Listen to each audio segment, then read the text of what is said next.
Well, thank you, June. An absolute joy to work with you, and thank you for your vision that's made all of this possible. It's been wonderful to have the support of the board in the refurbishment of the club. When we purchased this gorgeous work by Nicola last year, we of course had the lights coming out of the wall and all the wood, and we knew it was such a beautiful work that it would really pop in this room and really stand out. But today, I mean, we're a little bit overexcited, I must admit, as a committee, because it's just made to be in that spot with nature coming in. So we just were so thrilled you could join us, because obviously we love to learn a little bit about beer practice, but particularly, you know, the work that has come to us today. So welcome for me, and I'm glad you've had a great breakfast and a full women's club experience.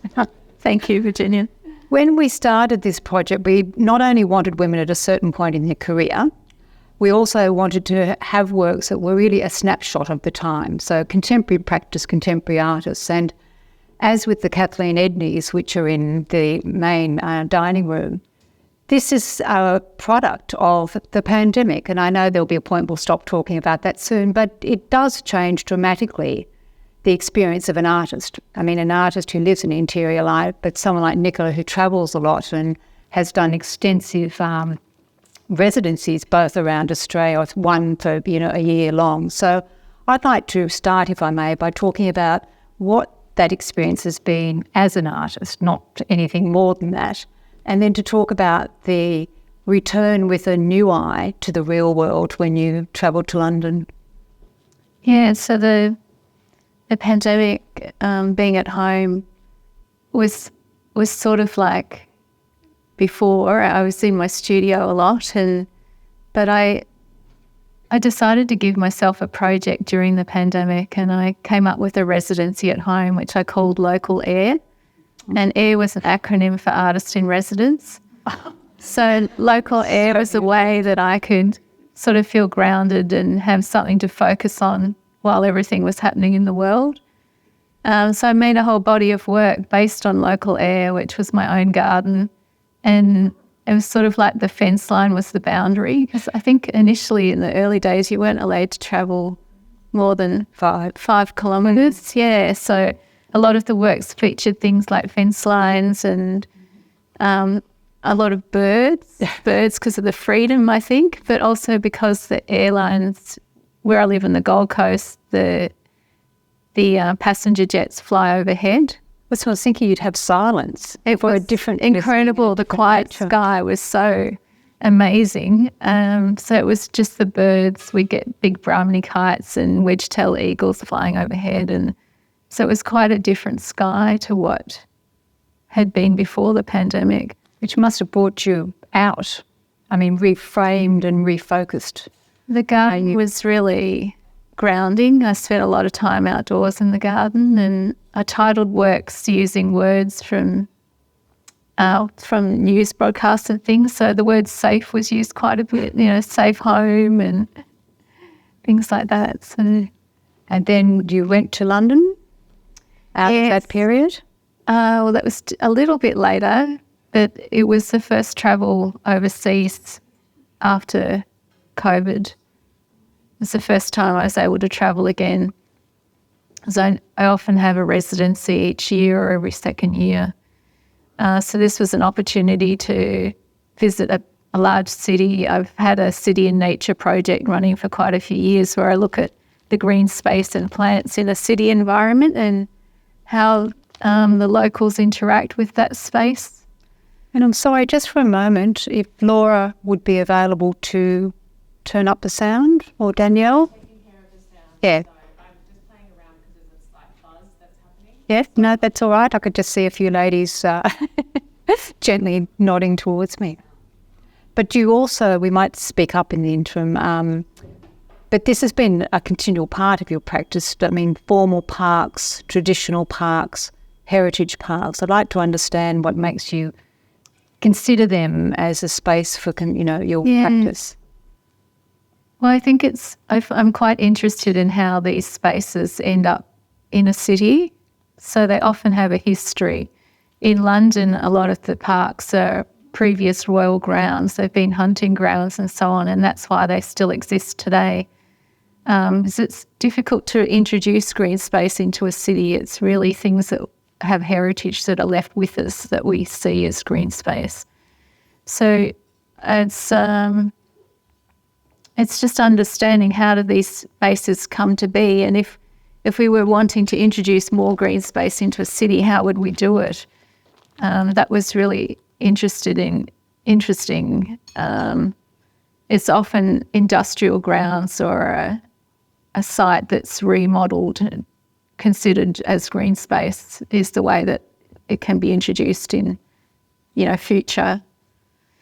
But the parks are the lungs of the city in a way, and also what I noticed in the parks was it was places where people meet. There was often mums with prams and babies that were sitting having a lunch together or a conversation. So they're often meeting spaces for the local community as well as for tourists and travellers. And how does that affect you when you're considering work or considering space and considering colours? How does the vitality, because a lot of artists, like Eleanor Millard, is just so private and away from people, just living a very separate life. But you obviously are stimulated by the sense of the urban or the sense of people. Yeah, well, I often ask the question, what value do plants and green space have in our everyday life? And this is a question I've asked visitors to my exhibitions and also to my studio. I've asked people what value they think plants have, and it's often a really interesting response. One lady wrote, "My home is surrounded by concrete. One cactus in my living room amuses me." And I'm imagining this amusing cactus. What does it look like? Or other people speak about feeding their soil with the leftovers of their supper each night. So this tradition of making compost or invigorating the soil so that they can grow more plants. So I'm interested in how our relationship with the nature in a city, the sense of well-being that we can feel from having that contact with nature. And do you participate in conversations about nature with non-artists other than people who visit your gallery, or you use your art to start, I suppose, the stone in the pond to ripple conversations out? I started it in Japan on a residency when I was in Tokyo. I had a questionnaire and it was in Japanese and English, so that I didn't speak a lot of Japanese. So it was a way that I could ask them the questions, how they feel about nature in such a densely populated city and what it meant for them. So I got some wonderful responses, and they were translated from Japanese back to English for me, which I think made them very poetic. They were like a haiku. You got really beautiful gift, and maybe constructs an idea of an artwork when you are given the haiku, get that beautiful small perfection. And I took quotes from these responses, and I sometimes made them titles for works, or they inspired the work. But just like the cactus, I had to imagine. I hadn't actually seen their garden or seen what they wrote about. I needed to imagine that in the artwork and I guess create the feeling of what they were saying. So not just a visual representation, but sort of how it made me feel, what they had to say. Because you talk a lot in interviews about capturing glow and capturing, experiences. Yes. So when you prepare your work, it's the inanimate and it's the emotional and it's the physical that you aim to have and capture in your work. Yeah, I had a wonderful experience quite a few years ago. I was lying on a beach at Cuchimudla Island, which is a tiny little island in Moreton Bay off the coast of Brisbane. And I was just lying there, been out doing some plein air work, and I closed my eyes and I was just listening to the tide roll in, and the breeze was on my face and I could smell the pandanus, and it was like a really sensory experience. And I felt this great exchange of energy between myself and the world around me. But it was like two ways. It wasn't, I could feel the heat of the sun, but I felt like I was also giving something back to the world around me. So you became it. Yeah, it was a really embodied experience that I had. And I thought, how do I speak about sensory experience in an artwork it's not a visual object. It's something intangible in a way. So I often use abstract elements in my work, motifs that I've made to sort of symbolise that sense of a sensory experience.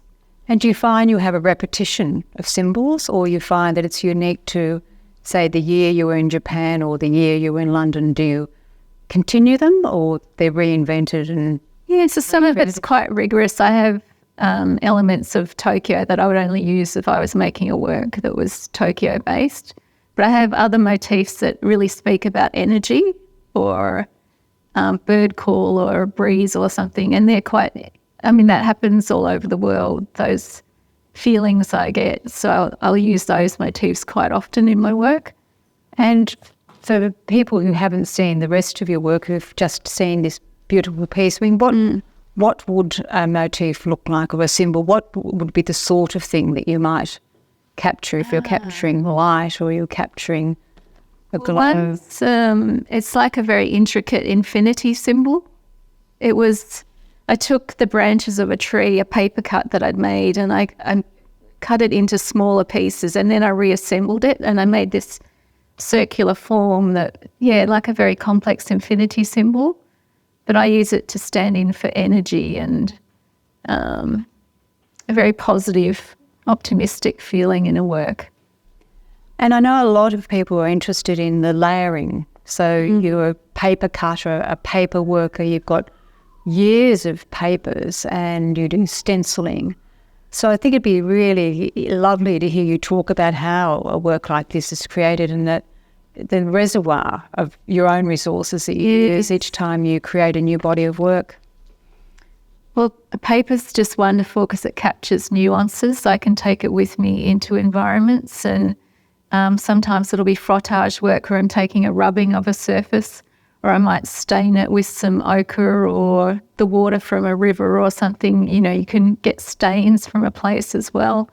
Rocks are often great surfaces to take rubbings of. I think you did that in London, or you've had frottages around the world that also then came back to local rocks and water. It's a bit harder in public gardens like botanic gardens. They don't really want you going around rubbing the surfaces of plants and things with your papers, but certainly at home I can do it quite easily out in my garden. So I have this body of papers. The works all start with papers that are painted in various techniques, or I use a monoprinting technique as well, where I'll cut paper stencils of certain textures or forms or patterns that I see in the environment. The work here has quite a few monoprints in it. And so I paint all the papers first, and then when I start a work, I'll select a range of papers to work with, so a palette. So instead of squeezing paint out on a palette, I'm actually selecting the papers that are already painted. And then I'll make the composition of the work. So I'm cutting the papers and shaping them, tearing them sometimes to... I don't make a drawing first. I just actually make the composition through the process of the collage. So it happens before my eyes as well. There'll be things that happen that I think, oh, that works. And I can see something here. Something might appear to me and I think, that I can make that work in the piece. I was speaking to one lady about the vase in the work, that it's quite a quirky shape. But I had that shape and I thought, I see a vase in that. So if I can believe in it, perhaps you can as well. You will see that can be a vase for the flower. So, well, we can. Yeah, good.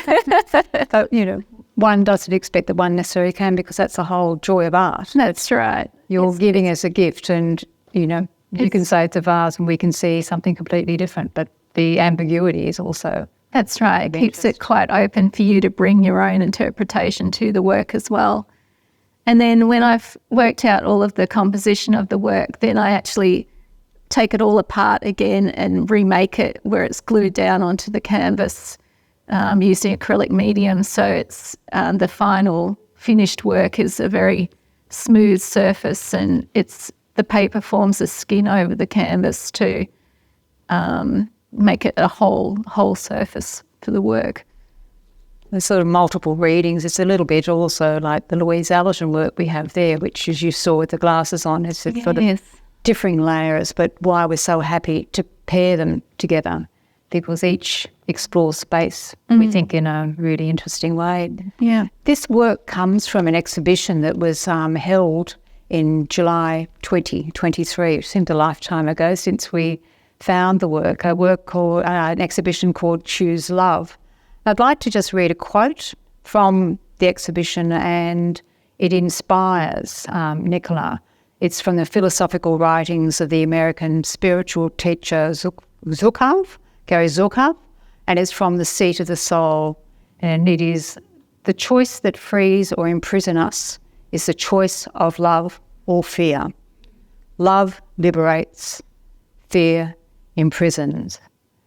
And I understand it's about an uplifting or a revival, but I'd love you to take us through why he inspires you and therefore the framing of this beautiful exhibition.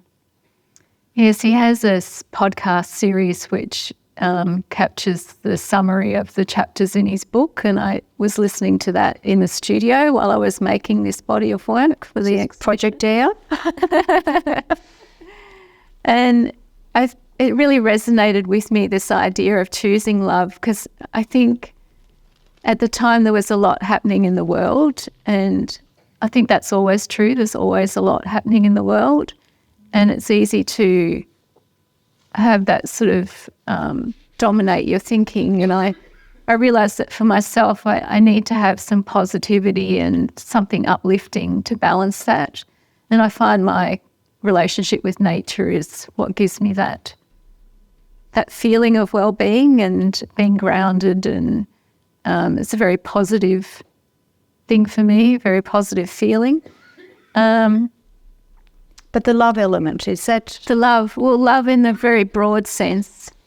Love in the sense that to love what we have. I mean, the club here is situated opposite Hyde Park, and I think that's a benefit for the club and the members to enjoy the park being right nearby. So to love that you've got that experience and joy, it can be quite a simple joy.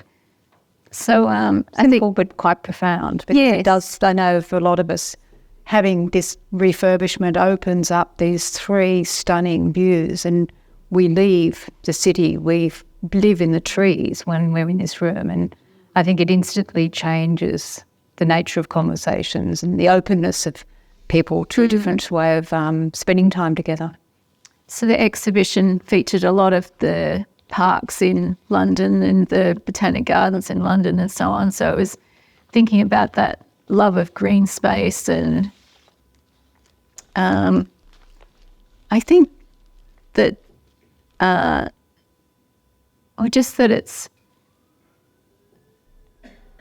contributing to our well-being. We might not even be noticing it. We might not be aware of it at the time, but subconsciously it's contributing to our well-being and how we feel.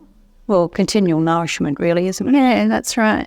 But you have a rainforest, I think, near in your property. So yes, you have a range of sort of dry land and rainforest and texture. So yes, it does sound an idyllic retreat as well. Yeah, home was a paddock that got a farm that got divided into paddocks, and we got the paddock that had never been ploughed. So we have this mountain of rock which we've used in the garden, and a covenant area of protected dryland rainforest, which is a remnant forest sitting along the side of our property. So it's lovely to have that space, those trees, and also the wildlife that it supports. We get a lot of wallabies and lace monitors and birds and snakes and everything. It's sort of a continual joyful environment. It is. Which, for an artist is so superb. It's very peaceful. And what are you working on at the moment? Now you've done this, you've had the experience of going overseas, the world's opened up again for you. Yes. If we could have some insights into your current thinking and practice, if you don't mind sharing. No, not at all. So I'm making work for a show at the moment, and I've titled the show Listening to Nature, and it features my own garden as well as other gardens. And it's quite an intimate experience where we've been in the garden now for 20 years where we live, and we've seen it change over that time. And it's partly I'm actually finding it harder to spend time, especially in summer, out in the garden working, and I'm spending more time actually looking at it. And I'm just thinking about what that means, that I'm observing and listening to and watching the garden more than actually being out there in it. It's a bit of a change for me. But it's seeing it as part of your practice, not seeing it as a lot of a lifestyle or a duty or oh gosh, the weeds are there. I mean, you're seeing it for what it is. Yeah, and just thinking about, does this still give me the same sense of connection, even though I'm observing it? So it's a bit of a journey for me just to think about my connection to that space. And I suppose there's a question also, will you always continue with nature, or because you've got this particular practice which could lead itself, in other directions, would you ever imagine that you didn't have nature at the heart of your work? I can't imagine that, no. And I think wherever I travel, I'm always looking at the nature. Some residencies I've been on, it's been really interesting to look at the heritage of the nature. So when I was at Hill End, I was interested to learn that it's a heritage listed town. And because of that, in a way, the degradation of the gold mining is still present. So in some ways, the heritage listing is actually preventing the landscape from being rejuvenated. But it's fascinating because you can actually see that history in the landscape. You can still see what the gullies and the eroded areas look like. And at the same time in Hill End, there's the wonderful avenues of trees that were planted over 150 years ago. And the trees are still there. And the ones that have passed on, the ones that have died, have been replaced. But rather than just planting a new tree, they've actually asked ancestors of the pioneers to plant the tree, and they have plaques with the family name. So they're still honouring those early pioneers of the town. So I think nature can do so many things for us. It can commemorate people and place and history. Or at Grafton, when I had my residency at Grafton, I was there during the Jacaranda Festival. Oh, gosh. It's such a wonderful celebration. So there, I think it's their 90 years coming up for that celebration. And there I learnt about the relationship between nature and community and identity, that the identity of the town is very much based around the Jacaranda tree, and the history of the Jacaranda Queen, that matriarchal festival that they have, was really important to the town. And to see the whole community come together and celebrate through the children make banners that are shown in the parade, and different businesses spend a year rehearsing a bit of a skit. They get in the back of trucks and put on performances for the public to watch. So it's a huge part of their community and brings them together. And it's, this wonderful purple flowering tree that I also saw families getting their photos taken. They had generations of their family together to get their photos taken with the flowering trees. So, does it make you want to participate in community? I mean, it's such an isolated thing to be an artist often, and it keeps coming up, your enjoyment of people and observation. And, in a way, it's like talking to someone who's not an artist, because you're living so in the moment and in a community. But how do you think that affects how you create and make decisions about the next lot of work you're going to do? I think it's a really good balance. You do spend a lot of time in the studio alone working, and the residencies have this wonderful opportunity to be part of a community. Even one of my first residencies was joining the bush care groups of the local Redlands area. Oh. So they have an outing once a month, and there's 3 different groups. So I went out with them. There was the bird watchers and the sea collection group and the creek crew that monitored the quality of the water. And we go to a different area each month. And those members, those people had so much knowledge of the local area and of conservation in general and the wildlife that it was such an inspiration for my work.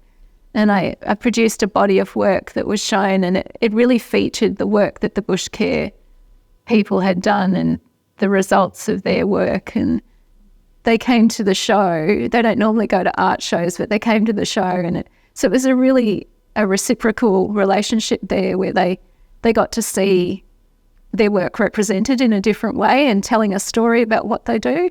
And I got to share in their knowledge of what they know from their outings. Must be very tempting for you when you do your rock, that's sort of like the frottage work. Would you ever introduce, say, feathers or found objects when you do this sort of work? I mean, I understand certainly with the wash on paper, but would objects, I know you do it sort of intellectually, you do it with the construction of your work, but would you ever put found objects into your work? I haven't tended to do that, but I'll make a paper cut specially for something. So there might be a particular seed cone of a plant or a leaf from a particular plant that I want to feature. So you capture it. Can take a rubbing and then make a paper cut stencil of that element and then use that in the work, incorporate that into the work. Yeah, so usually it'll be translated into a visual element rather than using the actual object itself. Because I often photograph when I've totally changed. I was a real shell collector as a child. I used to collect a lot of shells. A few in this room. Fancy stones and things. And now I realise that I can just photograph. I can photograph it and leave it where I see it, not take it with me, which I tend to do now. So I have a lot of photographic sort of like ecological memoir collections, from places. And I use those photographs to develop paper cuts and stencils and incorporate them in the work. Which makes it very easy for you to be portable if you're making the paper cuts to keep all of that alive. If you were to look for an ideal residency, given your interests and, the sharing you have of, the formal traditional UNESCO gardens and city gardens, is there a part of the world that would be a magical and artistically challenging place for you? I think there's lots of them. I've still got lots of travel to do. There's one team lab art lab in the US, which is the Yellowstone National Park, and I think somewhere like that would be fascinating. It would be a completely different landscape to investigate, and it would be so dependent on what time of year you went and what the seasonal... Yeah, and also Antarctica, I think, to see the great southern continent would be amazing. Again, a completely different type of landscape. We'll have to get you. You should be going down that Antarctica breaker that takes artists down. We had a lot of people like Jessette Blackadder we had here, the author, and they go down for 3 months and work on ice. Yes, it'd be wonderful.